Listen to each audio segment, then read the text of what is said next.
Black Africans would accompany the Spanish explorers both as slaves and as free men.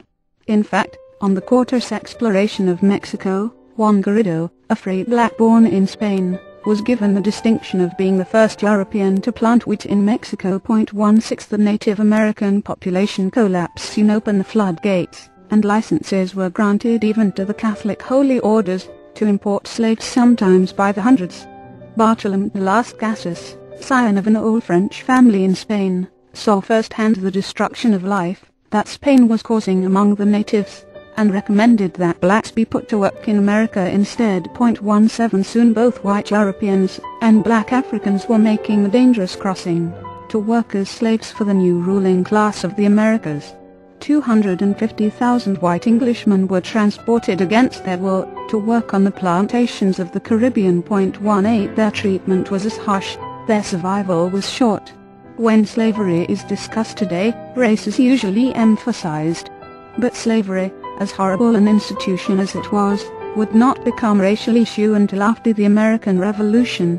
Prior to this time, slavery more often involved peoples who were captured or subjugated in warfare. As such, it may have taken on a cultural focus, but it was not along the lines of color. Whites enslaved whites, blacks enslaved blacks, and the conquering armies and navies of Islam enslaved Europeans and Africans as opportunity allowed. The blame for slavery cannot be placed on any one particular group, as the practice was nearly universal. The early slave trade was an effort of the Old World as a community. The Portuguese and then the Spanish licensed the trade. The sea captains of Genoa bought the licenses. The banking and merchant families from France to Flanders lent the money that paid for the licenses, and mounted the expeditions. Slavery was an equal opportunity exploiter.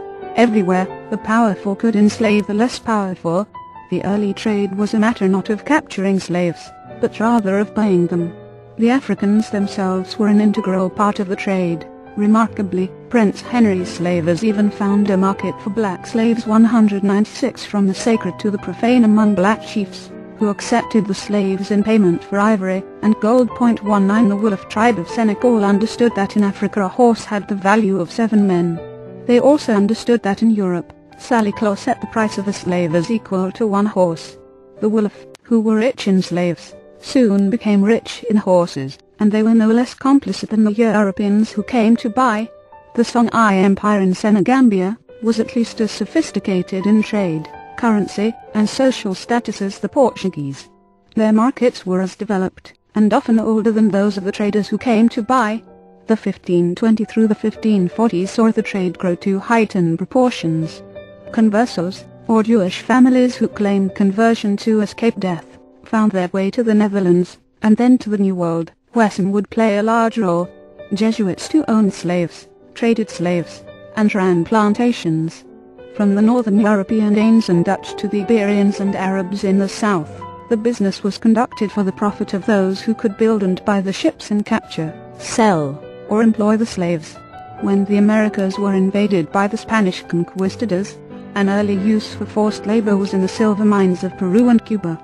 The Indians had worked these mines before, but not under the harsh conditions imposed by the Spanish. The cruelty of the conquerors led to a much greater mortality rate among the natives.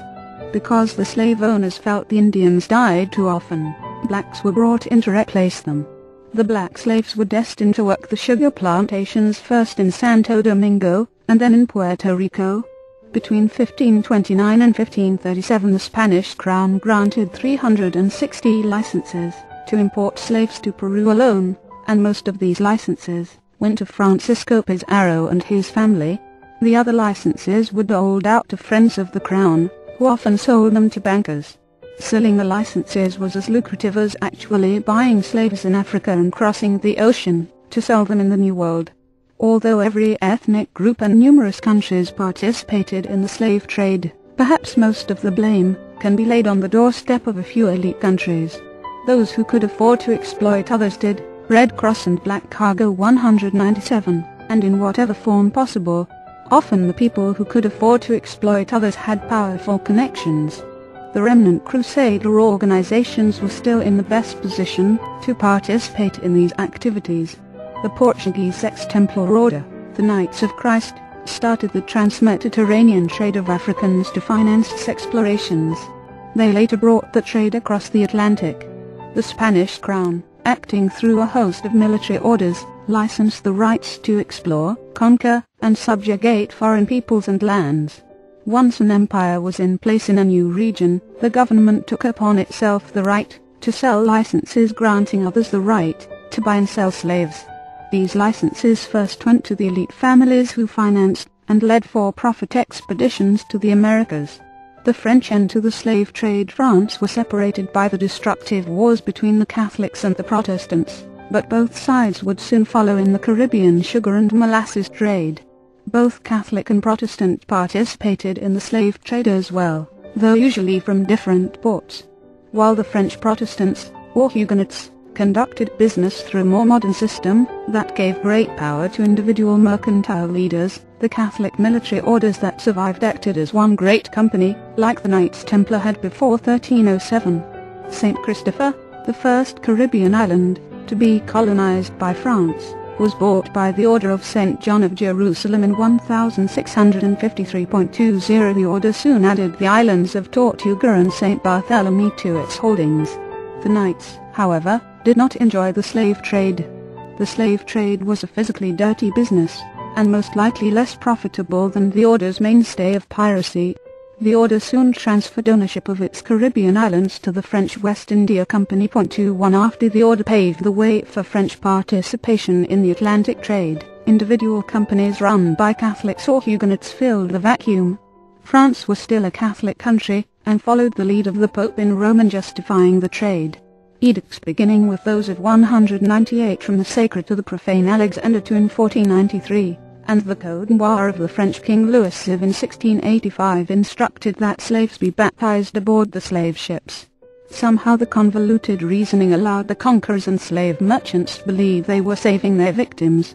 They were either killing the heathen godless pagans or converting them. But the combined military and religious conquest had an unintended result. The religions of the Africans, as well as their own elite lodges, were brought to the Americas. Secret African societies and the slave trade, while the elite European military societies played their part in buying slaves, transporting them, and selling them to American planters, elite African societies played another role. Secret and elite societies may have even run the other side of the business, procuring slaves to sell to the Europeans. In The Serpent and the Rainbow, Wade Davis describes captured victims of the Western Yoruba being brought down the Niger and delivered into the hands of the Efik. The Efik were ideally suited at the mouth of the river to meet the Europeans.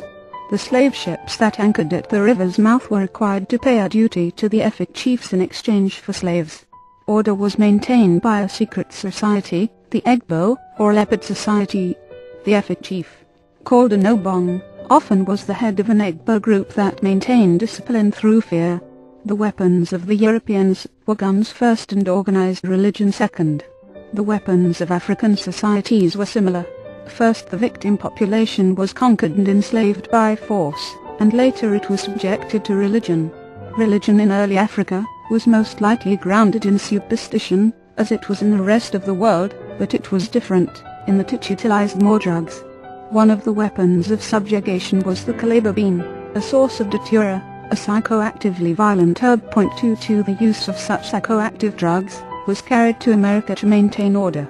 On the surface it appeared that the elite of the New World required only the weapons and the martial powers of the military, and Red Cross and Black Cargo 199 the military orders to maintain order.